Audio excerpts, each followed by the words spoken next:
La última semana ha sido más que movida en el equipo Alpine de Fórmula 1 y si no te has enterado, quédate porque aquí, en The Slow Button, te explicamos toda la polémica.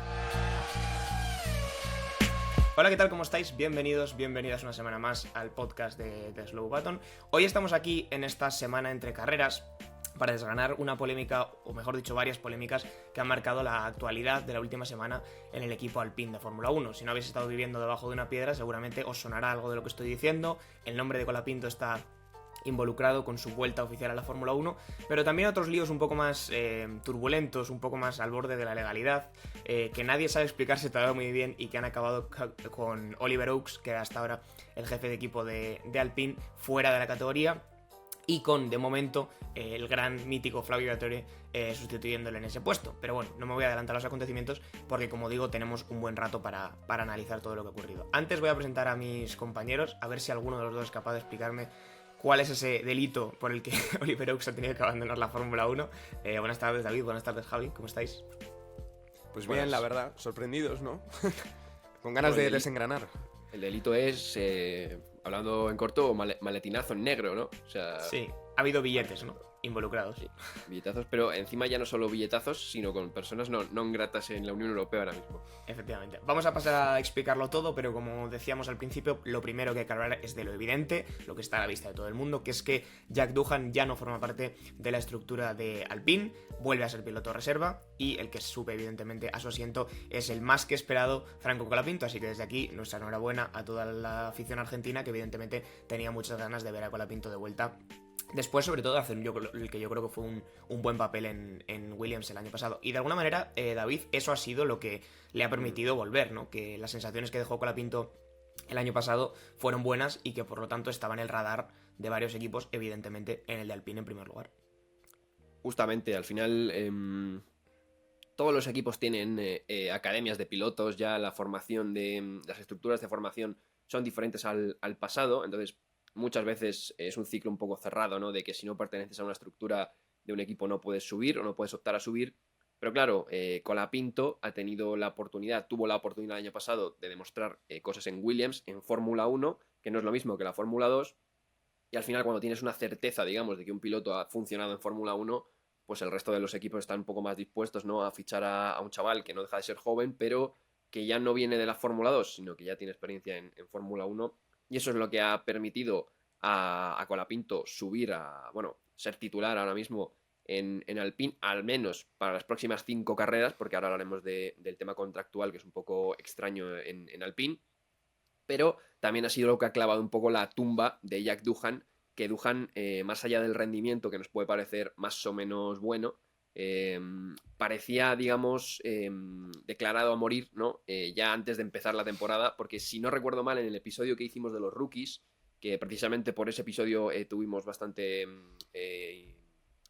interacción con el fandom argentino, ¿no? Y que Sí. ganamos algunos suscriptores de allí. Precisamente en ese episodio creo recordar que ya hablamos de que lo de Doohan parecía oler mal y estábamos en la tercera o cuarta, en la penúltima carrera del año pasado, yo creo. Sí, es verdad que una cara de la moneda evidentemente es la llegada de Colapinto, pero como toda llegada de un piloto a la Fórmula 1, evidentemente suele suponer por lo menos la retirada o en este caso la bajada de asiento de otro y en este caso es Jack Doohan. Quiero hablar contigo, Javi, de esa otra cara de la moneda. ¿Qué sensaciones te ha dejado Doohan en este inicio de temporada? Porque yo creo que había... Si veías un poco la opinión de la gente en redes sociales, había gente que consideraba que se estaba siendo muy injusto con él, que en realidad su rendimiento no había sido tan malo para la situación que tiene, que en realidad todo eran más ganas de subir a Colapinto y que él iba a ser un poco el conejillo de Indias. No sé cómo lo has visto tú a Doohan en estas apenas 5 o 6 carreras que le hemos podido ver en Fórmula 1. Pues honestamente he visto un poco el rendimiento esperado de un rookie, ¿no? Es decir, poniéndolo en datos, por ejemplo, el otro día pude conseguir ver un post que hablaba de que Doohan había sido en torno a unas 2 décimas más lento en ritmo de clasificación y en ritmo de carrera, lo cual, oye, pues tampoco está mal en términos de competitividad respecto a quien es un piloto bastante experimentado. Entonces, pues honestamente yo creo que la sensación es un poco la que estamos teniendo todos, ¿no? Básicamente yo creo que estaba sentenciado a morir, tenía pena de muerte, antes de haber llegado, y por poner fechas, el fichaje oficial se hizo el 23 de agosto de 2024, es decir, Duhan se oficializa como piloto para la temporada 2025 este 23 de agosto de 2024, y fue posteriormente cuando Colapinto entra, demuestra que tiene, oye, pues bastantes cualidades como piloto de Fórmula 1, que en Fórmula 2 pues tampoco estaba siendo excepcionalmente bueno, todo hay que decirlo. Entonces, pues la sensación es que Jack Doohan no lo ha hecho tan mal y que realmente es un poco lo que dice David, es decir, pues en este caso vale más la certeza por parte de los equipos de Fórmula 1 de que este piloto, Colapinto, que había estado de reserva en Alpine, pues tenía la capacidad de rendir bien en Fórmula 1. Yo quiero en este sentido poner un matiz, pero antes vamos a hablar con datos de los resultados de Jack Doohan esta temporada, que los estaba buscando aquí rápidamente. Empieza el año con un DNF en Australia, después termina 13º en China, 15º en Japón, 14º en Bahrein, 17º en Jeddah, Arabia Saudí, y de nuevo un DNF en el último Gran Premio, que fue el de Miami. Por lo tanto, 2 DNFs y 0 puntos para una temporada en la que evidentemente su competencia directa era un Pierre Gasly con mucha más experiencia en la categoría, pero en la que Gasly, haciendo uso de un Alpine que, bueno, en algunas carreras está dando un rendimiento bastante decente, pues sí que está pudiendo sumar puntos. Entonces, en ese sentido, evidentemente tenía la pelea más que perdida.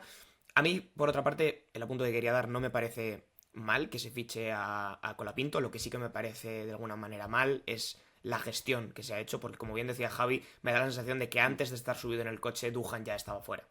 De que antes de que Doohan pudiese empezar a demostrar, como Colapinto ya demostró el año pasado con Williams, pues ya todo el mundo tenía la sensación de que era un poco un placeholder, ¿no? De que iba a sostener ese asiento durante unas semanas y que en cuanto tuvieran la oportunidad lo iban a bajar, como realmente ha ocurrido. Pero como digo, no me parece mal, no creo que sea un cambio a negativo, sino todo lo contrario para Alpine. Y incluso no solamente en el sentido de los resultados, David, porque ese también es un tema. Colapinto mueve mucho dentro de la Fórmula 1. A nivel de marketing es una figura mucho más potente que Doohan. A nivel de repercusión incluso es un tío más polémico, más abierto, que va a dar declaraciones más jugosas. Y todo eso evidentemente los equipos de Fórmula 1 también lo tienen en cuenta, aunque lo principal sea el rendimiento, claro. Sí, sí, está claro. Yo estoy con lo que habéis dicho, ¿no? No creo que Colapinto sea peor que Doohan. Y yo creo que ha demostrado más en Fórmula 1 que el australiano. Y lo que sí que yo creo que se puede criticar es que Doohan ya antes de la clasificación de Australia ya sabías que en algún momento de la temporada se iba a caer. Lo hiciera mejor o peor que Gasly, parecía que estaba un poco condenado a ello. Ahora bien, evidentemente el fichaje de Colapinto yo creo que es un piloto que ha demostrado calidad, que repito, no me parece peor que Doohan, o sea, no es un cambio de estos a peor, y que luego tiene una personalidad que yo creo que gusta y que llama la atención, ¿no? En el paddock, en un paddock cada vez más... es verdad que los pilotos cada vez son más abiertos y hablan más de sus movidas, ¿no? Pero no deja de ser un poco el código estricto que tienen de prensa, ¿no? De responder con las 4 o 5 frases que tienen, y con Colapinto el tío, pues la prensa se mueve como pez en el agua, sabe dar juego y evidentemente mueve mucho aficionado. Nosotros vivimos con el episodio aquel, o sea, se nos hizo viral en Argentina porque la gente estaba deseando que hablaran de Colapinto, de ver qué se decía de Colapinto, ¿no? Entonces, evidentemente, pues también es atractivo para la Fórmula 1, que en el Gran Premio de Brasil, por ejemplo, tuvo un montón de aficionados argentinos. O sea que Claro. la Fórmula 1 al final también mira estas cosas, y si puedes abrirte a un mercado nuevo como es Argentina, que lleva mucho tiempo sin un piloto, pues adelante. Claro, el tema está en que este cambio de pilotos entre Colapinto y Doohan evidentemente ha resonado en las estructuras superiores de Alpine y ha tenido sus consecuencias, o al menos eso era lo que pensábamos, porque poco después de anunciarse ese fichaje, lo que también se anunciaba es que Oliver Oaks, que hasta ahora era el jefe de equipo de Alpine, abandonaba su cargo. Que esto es lo típico que suena a dimisión, pero que si no te chupas el dedo asumes que le han señalado la puerta, le han indicado por dónde se salía del edificio, etcétera, etcétera. Y evidentemente los primeros rumores que surgieron era que, que Oliver Oaks era mucho más partidario de Doohan y que en el momento en el que Doohan ya no estaba en el equipo, él no lo consideraba una decisión justa y por lo tanto prefería abandonarlo, mientras que Briatore seguramente tenía un espíritu más latino, digamos, y prefería tener a Colapinto subido en el coche. Esto era nuestra idea original y probablemente no iba tan desencaminada con la información que había. Efectivamente. La información que había era un poco el rumor que todo el mundo se estaba planteando. Y de hecho, como bien nos has apuntado aquí, David, el propio Briatore se refería directamente a los resultados de Duhan como insuficientes para argumentar que, bueno, que evidentemente no podía seguir en el coche. Pero la duda que a mí me queda es, con este contrato que, como decía David, es de 5 carreras por ahora, que se sepa, Javi, ¿qué pasa si en esas 5 carreras Duhan ha hecho 6? Los resultados de Colapinto no mejoran lo que había hecho Duhan. Bueno, pues honestamente yo creo que es un bien quedar, ¿no? Por parte del equipo el decir que dentro de 5 carreras, es decir, cuando Colapinto haya cumplido 5 carreras en esta temporada de 2025, se vaya a entrar a valorar el rendimiento. A ver, evidentemente es un poco la misión que tiene Alpine de decir esto respecto a un piloto que acaba de entrar e intercambiar el asiento por Duhan, por el australiano. Pero honestamente a mí me cuesta muchísimo, muchísimo, muchísimo pensar que a lo largo de esta temporada Alpine va a cambiar 2 pilotos en una misma temporada. Con lo cual yo honestamente, por mal que lo haga Colapinto, me sorprendería muchísimo que se tomara una decisión y que, como dice David, subiera un piloto de Fórmula 2 o vete tú a saber. O sea que yo creo que, por mal que lo haga Colapinto, creo que se va a quedar esta temporada. Claro, el siguiente en la línea de sucesión, David, si esta dinámica continúa, ¿no? Y Alpine cumple su promesa y después de 5 carreras Colapinto no ha rendido lo suficiente y lo bajan, cosa que, como bien dice Javi, a mí me parece imposible de imaginar, porque creo que ya sería realmente un cachondeo con el proyecto de un equipo. El siguiente en la línea de sucesión sería Paul Aron, con el que Colapinto ya coincidió en Fórmula 2, ¿no? Sí, justamente. Paul Aron, que el tema de Alpine es que también es muy rocambolesco, porque tiene 2 pilotos de reserva, que eran Colapinto y Paul Aron, pero realmente eran 3, porque estaba también Arikawa, el japonés este que ha hecho test con Alpine, que ha hecho test con Williams, o sea, con Haas, perdón, que a mí me sorprendió mucho, no sé si os acordáis, en los FP1 de Japón, antes de la piña de Duhan en los libres 2, el que hace esos libres 1 es Arikawa, es el japonés. Sí. A mí eso me despistó un poco, porque claro, como estaba sonando todo el tema de Colapinto, yo digo, oye, pues no sé, si quieres subir a Colapinto, que parecía inminente que en algún momento iba a subir, mételo en los libres 1 de Japón, ¿no? O tal. O por lo menos a Paul Aron, que es el otro que puede sonar, que viene de la Fórmula 2 y demás, pues meten a Arikawa, no sé si para cumplir patrocinios o qué. Puede ser. Entonces Tiene toda la es pinta. verdad que yo creo que es imposible que bajen a Colapinto, aunque lo haga peor que Duhan o no mejore los resultados de Duhan.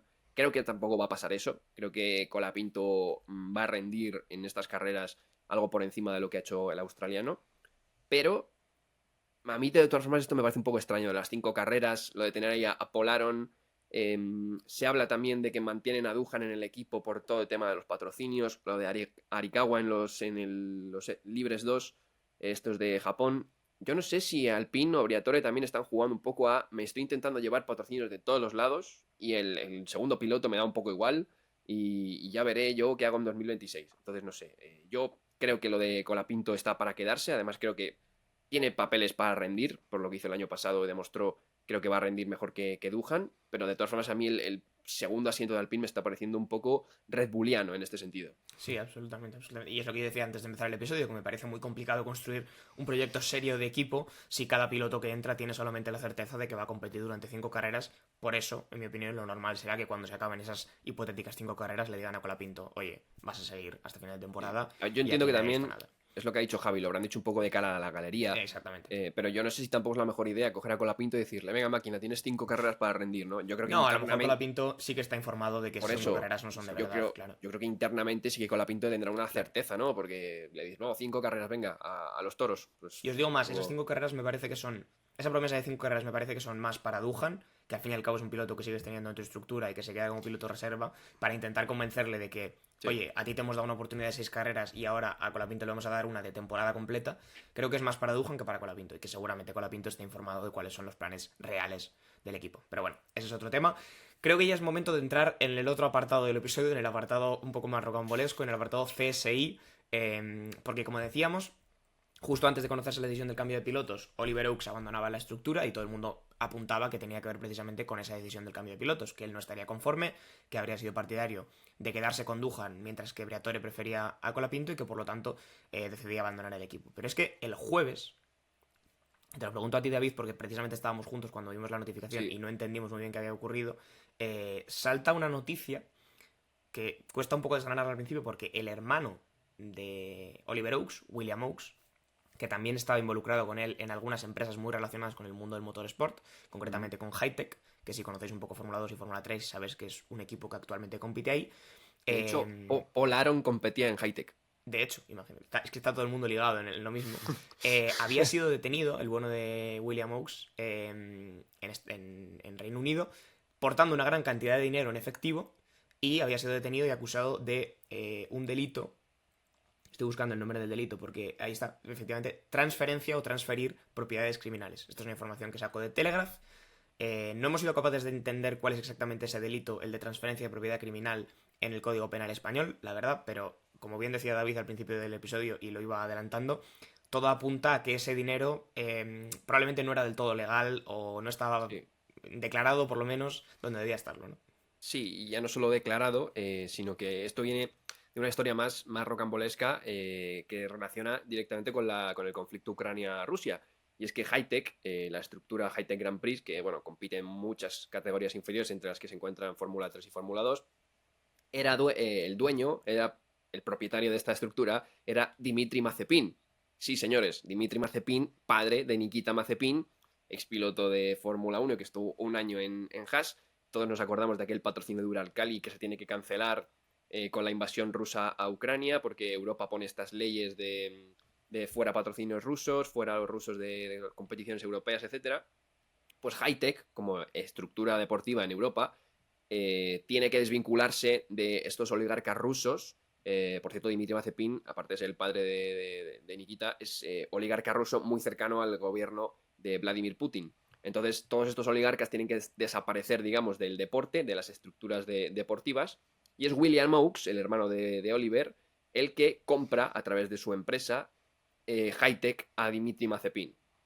Claro, lo compra 3 días después de que se anuncien estas medidas de sanciones del Reino Unido a las estructuras gobernadas, digamos, por oligarcas rusos y por empresarios rusos.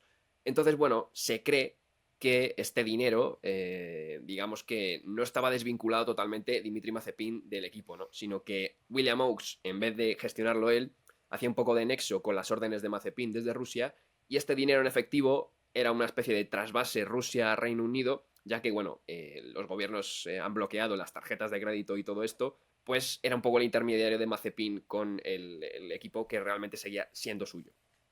Por resumirlo así un poco de manera... Está bien resumido, pero es que no Claro, deja de ser perfectamente. absolutamente loco, la verdad, porque, claro, Oliver Oakes cuando se retiraba, Javi aludía a unas razones personales que Sí. suenan como la clásica excusa que todo el mundo da cuando no quiere, evidentemente, decir cuál era el motivo, pero es que sí que había razones personales porque, claro, su hermano acaba de ser detenido por un delito que no es precisamente robar caramelos en una tienda.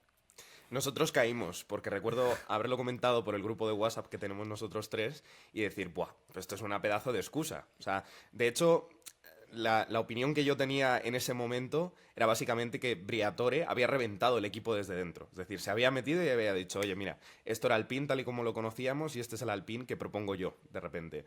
Pero no, es que realmente esa justificación que aludía pues, a temas personales sí que resultaba ser cierta, y vaya que sí es cierta, porque es un culebrón bastante interesante y veremos cómo termina saliendo todo esto, porque desde luego es grave. A ver, hay que reconocer que la afectación que va a tener, como comentábamos, al equipo Alpine y a la Fórmula 1 tal y como la conocemos es nula, porque Oliver Oakes ya no está formando parte del equipo, su hermano no formaba parte en ningún momento, aunque sí que tenía que ver evidentemente con la estructura de Hitech, pero no deja de ser un culebrón con política internacional de por medio, David, que Sí, yo creo que totalmente. nadie, absolutamente nadie se esperaba, y sobre todo que el bueno de Dmitry Mazepin, padre de Nikita Mazepin, todavía estuviera involucrado de alguna manera en la Fórmula 1. Yo ya me había olvidado de esta figura, pero sigue dando guerra. Bueno, es que al final, quiero decir, estamos ya hablando de CSI, ¿no? O sea, esto es Sí, una sí, cosa absolutamente. que se nos va de las manos, pero es verdad que es una situación un poco extraña, que sí que es verdad que, como ha dicho Javi, ¿no? Parecía que Briatore igual había dado un golpe sobre la mesa del equipo y demás, pero es que al parecer a Briatore ni siquiera le va a interesar ser el team principal de Alpine. Briatore ya no está para estos trotes, y en una carta que después sacaban conjuntamente, Oakes explicaba que Briatore para él era como un padre y que realmente estaban de la mano ligados en el proyecto, y que evidentemente se veía forzado por motivos personales a este tema. Así que bueno, Briatore al parecer que este es otro tema que se va a comentar ahora, va a ser el team principal después de mucho tiempo del escándalo del Crashgate. Pasamos de escándalos a escándalos, donde fue baneado de la Fórmula 1, ha vuelto a estar en un muro, pero parece que no va a ser permanente, porque a Briatore es que al parecer le interesa lo más mínimo estar de team principal, y si no estar a otras funciones más administrativas de eso, ¿no? De gestión de pilotos o de gestión interna en un equipo, como puede ser el Dr. Marco en Red Bull o estos temas más deportivos. Yo creo que, como os comentaba la semana pasada, que un auténtico capo de la mafia, como viene a ser Briatore para la Fórmula 1, ya se mueve en ligas más altas que simplemente estar en el muro. Creo que se lo dejó atrás en los años del Crashgate y que ahora ya, como bien dice David, está más relacionado con otros temas, ¿no? Más, Es gracioso que hablemos de chanchullos donde está Briatore metido Sí. en medio, pero ahora no tenga ningún tipo de culpa, ¿no? Es raro, ¿no? Bueno, no tiene culpa, pero tampoco creo que esto le haya venido mal, ¿eh? Quiero decir, cuando Briatore leyó esto en el periódico la mañana siguiente, se le abrieron mucho los ojos y dijo, bueno, pues nada, a seguir, ¿no? Un día más en la Fórmula 1. Pero, como decís, yo creo que ya no está para estos trotes Briatore. Está para otro tipo de trotes seguramente más peligrosos y más turbulentos, pero ya para estar en el muro del equipo no, y ahí es donde veremos en quién confía Alpine, que me decías al principio del episodio un dato, David, que me ha dejado bastante loco, y es que Alpine cambia de jefe de equipo cada de media 390 días, ¿no? 390 días, desde que Alpine es Alpine en 2021, Alpine ha cambiado de equipo cada 390 días. Entonces, bueno, Muy estable. Sí. claro, estamos hablando de que un equipo que tiene apenas 4 años de vida, pues ha tenido 4 jefes de equipo. Entonces, Proyecto sólido. Briatore es el quinto. Un proyecto que se viene tambaleando desde la época de Renault, donde tuvo un periodo de estabilidad entre 2017 y 2020 con Abiteboul, que iban sobreviviendo ahí, pero ya desde la propia cúpula de Renault, cuando llega Luca Di Meo, es como, bueno, no me interesa la Fórmula 1, se hace el proyecto Alpine y Renault, digamos que no está muy involucrada, y el proyecto de Alpine pues es un caos, ¿no? Y fíjate que esto le puede venir hasta bien, que lo coja Briatore y que diga, vamos a calmarnos, porque el año que viene entra motor Mercedes, Briatore tiene experiencia en estos temas, quizás puede ser un punto de inflexión para poner aquí el paréntesis y decir, aquí empieza un nuevo Alpine, dejar atrás todo el caos que ha sido con los jefes de equipo, con la estructura cúpula de Renault, que no confiaban nada en el proyecto, y empezar una nueva época con Mercedes. Claro, porque Javi, este es un episodio que nosotros queríamos hacer desde hace mucho tiempo y que aquí vamos a pegarlo como una pequeña píldora porque ya prácticamente la actualidad nos obliga, pero es cierto que nosotros llevamos mucho tiempo comentando que para nosotros el proyecto de Alpine es un proyecto que no se cree a sí mismo que pueda estar en la Fórmula 1, que pueda competir en la Fórmula 1, un proyecto que no tiene una aspiración clara de mejorar, sino más bien de sobrevivir. Pero claro, intentar sobrevivir en una competición en la que todo el mundo mejora día a día, evidentemente es muy complicado. Y no sé, a lo mejor ahora, como bien dice David, este punto les viene bien, pero los últimos años de Alpine, partiendo de la base de que la marca Renault no se creía mucho el proyecto y lo mantenía ahí como, bueno, pues nos da algo, nos da repercusión tal, parecía muy complicado que pudieran seguir con vida, ¿no? Creo que literalmente lo que voy a decir ahora mismo es algo que ya alguno de los tres hemos dicho en episodios anteriores. Pero es que me consta que Alpine hace un input de dinero y ellos dicen, con este dinero, ¿qué podemos hacer? ¿Que aspiramos a ser sextos en el Mundial de Constructores? Perfecto, no nos da mucho dinero, tampoco hemos invertido demasiado, nos da repercusión, como dices tú, así que con esto satisfecho. Sí que es cierto que a pesar de ello, se ha debido perder una gran cantidad de dinero en todo este tema de que no es estable para nada lo de los team principals, combinado con que encima tampoco es que hayan tenido la suerte de gozar de un buen motor. Entonces, ese No, cúmulo de todo lo circunstancias contrario. es lo que terminan de moldear al Alpine y lo deja como un equipo, pues, honestamente poco serio, conformista quizá, y que, pues, evidentemente siempre va a estar vinculado a la sexta, séptima posición, si acaso sorprendente que esta temporada de repente en alguna carrera, teniendo el mismo chasis que el del año pasado, pues puedan hacer, pues eso, alguna machada de quedar P8 o algo así, pero es que Alpine es esto. Veremos, ¿no? Pero es verdad que a lo mejor el año que viene y ese motor Mercedes y dejar atrás su gran problema estos últimos años que ha sido el motor, porque el motor Renault estaba a años luz del resto en desarrollo, incluso en potencia pura, les puede venir bien para tener un proyecto un poco más consolidado. Pero ya digo, yo tengo la sensación de que el problema es de cuánto cree Renault, que al final es la empresa matriz, la empresa madre, en su proyecto de Fórmula 1 y cuánto tiempo le merece la pena estar ahí, como decimos, por repercusión, por rédito económico, por tecnologías que luego evidentemente apliquen en sus modelos híbridos eléctricos de calle, etcétera, etcétera, pero Yo creo que ese ha sido tiempo. el gran problema. Una cosa es el Team Enston, digamos, que es Sí. la fábrica de Alpine donde se hacen los coches, Y otra cosa es la cúpula de Renault. Al final Enstone tiene un equipo de trabajadores que no dudo que estén comprometidos en hacer el mejor coche posible, pero es verdad que si tienes una dirigencia por encima, quiero decir, Mercedes en Brackley, el equipo que hace en Brackley los coches de Mercedes, puede estar todo lo comprometido que quieras, pero si Mercedes desde los headquarters en Berlín no les dan un buen motor y no les dan apoyo económico, Mercedes no se come una mierda. Entonces, Claro, una cosa es el Team Enstone, lo que ha sido Benetton, después pasó a ser Renault, después Lotus Renault, después Renault otra vez y luego Alpine, que no dudo que hay grandes profesionales y estén comprometidos, pero si Renault no se acaba de creer el tema, porque es que Luca Di Meo cuando entra en 2020 dice, ¿qué estamos haciendo aquí? Que estamos palmando pasta. Efectivamente. Plantea quitar el equipo y al final, evidentemente, para no despedir a gente que está ocupada de hacer los motores de la Fórmula 1, dice, bueno, vamos a mantener los motores, pero yo no quiero nada que ver con la Fórmula 1. Renault no va a ser Renault, se llama Alpine, evidentemente para quitar los nombres de Renault, simplemente le vamos a poner el motor y cada vez desvincularme más de la Fórmula 1. Entonces está esta promesa falsa, ¿no?, del reglamento de motores congelado desde 2019, para el nuevo reglamento 2022 decían que iban a mejorar el motor y sigue exactamente igual. Entonces son todas estas promesas vacías de una Renault que no quiere continuar en Fórmula 1 y que por fin han dado el paso para no hacerlo, y un Team Enstone que, digamos, quizás pueda ser el gran beneficiado de toda esta unión con Mercedes.